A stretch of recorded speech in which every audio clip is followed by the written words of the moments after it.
பட்டணத்தின் வீதி எல்லாம் அங்கே பாடுவோர் கொடியில் அங்கே ஆடுவோரும் பட்டணம். இந்த பாட்டுக்காரன் பாடியா, பட்டணத்தின் வீதியெல்லாம் சுத்த பொண்ணா, பண ஆசை வேணாம், பொன்னாசை வேணாம், பொருளாசை வேணாம், உலகத்தை ஆசைப்பட வேண்டாம். ஆண்டவரை ஆராதிக்கிற நாள்ல ஓய்வு நாள், இது ஓய்வு நாள், இது தேவனை ஆராதிக்கிற நாள், பரிசுத்த ஓய்வு நாள்.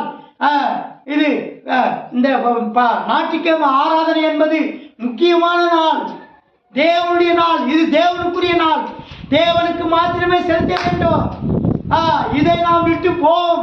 உலக ஆசை, வேலைக்கும் பணத்துக்கும் ஆடம்பரத்துக்கும் உலகத்தின் ஆடம்பரத்துக்கும் நாம் போவோம் என்றால், இச்சிக்கப்படுவோம் என்றால், ஆசைப்படுவோம் என்றால் அந்த பட்டணத்தின் வீதியை சுத்த பொண்ணுக்கு போக முடியாது.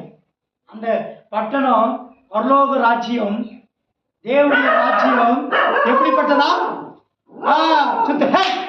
சுத்த பொண்ணா, அல்லேலூயா, சுத்த பொண்ணா இருக்கு, அல்லேலூயா, தேவனுக்கு மகிமை உண்டாவதாக.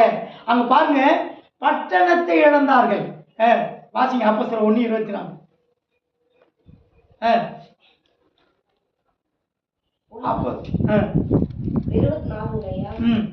அப்போஸ்தலர் எழுதின நிருபம் எல்லாருடைய இருதயங்களையும் அறிந்திருக்கிற கர்த்தாவே, எல்லாருடைய இருதயங்களையும் அறிந்திருக்கிற கர்த்தாவே.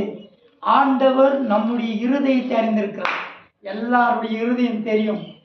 உன் இருதயம், ஆண்டவராக இயேசு சொல்றார், தாவீது என் இருதயத்துக்கு ஏற்றவன். ஆண்டவருடைய இருதயத்துக்கு ஏற்றபடி வாழணும்.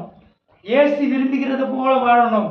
நான் உன்னை காண்கிற தேவன், உன் நினைவுகளை தேவன் அறிந்திருக்கிறான்.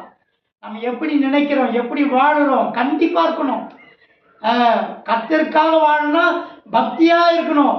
இது தவறு, நீ இப்படி பண்றது தவறு, பேசக்கூடாது, நீ ஏத்துக்க கூடாது, தப்புனா தப்பு தான்.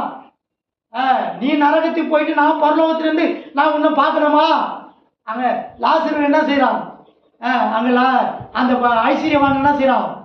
ஆபிரகாமுடைய மடியில் இருக்கிற லாசரை பார்த்து, என் சகோதரன் இங்க வந்துடக்கூடாது, ஐயோ